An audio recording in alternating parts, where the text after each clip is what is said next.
Hello, 6th grade students. This year we will be reading David Copperfield by Charles Dickens.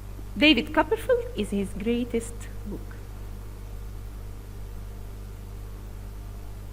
The story begins with David Copperfield himself, but as an adult, and then he tells us the story of his life. So the story goes backward and forward. It's an autobiography about his life.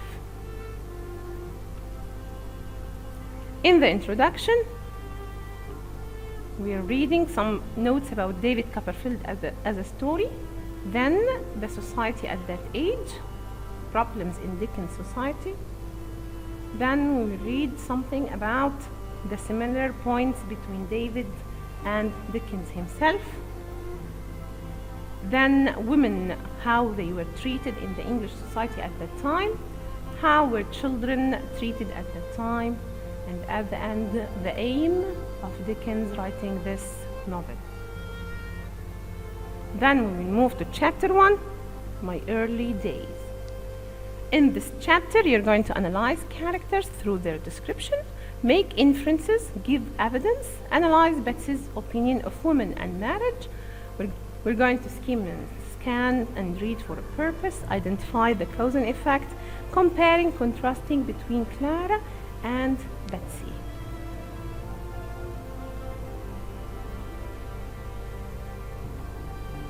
The main idea of the chapter, it's an introduction to the story characters and inferring their personalities. You're going to infer about their personalities from adjectives that you will find in the story. The first person we're going to infer about is Clara Copperfield, David's mother. Then Aunt Betsy, his great aunt, Peggotty, his servant, and Mr. Murdstone. Dear students, open your books and highlight the highlighted parts in the presented video and write the comments beside.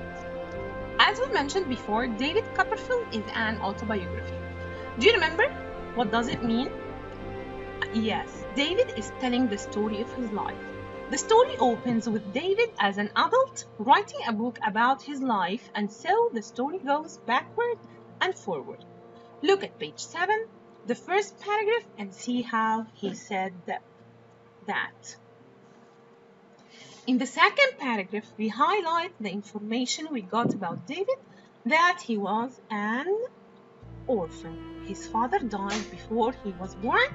His mother was a widow for 6 months. We focus in chapter 1 on the inferences we can make to analyze the characters. In the second paragraph, we need to highlight some characteristics of Clara's character and infer about her that she's worried, lonely, and sad. We also can see how weak and fragile, how weak and easily frightened she is when she was visited by a strange visitor. In paragraph 5, that starts with who is it? Can you see that? Clara has a visitor, and we find out who is that person. It's David's father's aunt, Aunt Betsy. Highlight her characteristics, and we can infer that she's old-fashioned. We can infer that she's firm and strict from the way she spoke to Clara.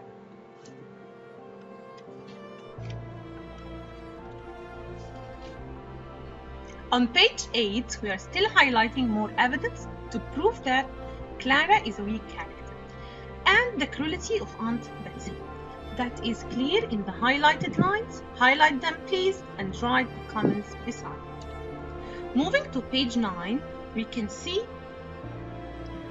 another side of Aunt Betsy's character. We can see how caring and worried she became when she was waiting for the baby.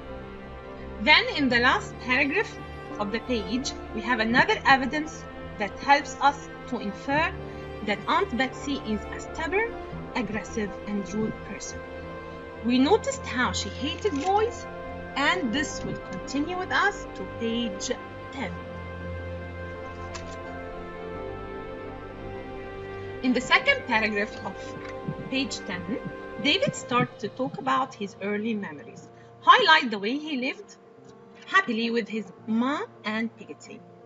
In the 5th paragraph of the same page, we are introduced to a new character. What do you infer about him? Mr. Edward Murdstone. Mr. Edward Murdstone is a cruel and firm person. David, from the very beginning, hated him. From what we have read, we can notice that Peggy is such a caring and kind character. This is shown on page 11. In the first highlighted part, as she is worried about David's feeling, she invited him to Yarmouth to spend 2 weeks with her family. From the highlighted part in the page, we can predict that Clara is getting married to Mr. Murdstone, and we can predict that David's life will completely change when we read the last line when he said, "I didn't know then that I would never be happy there again."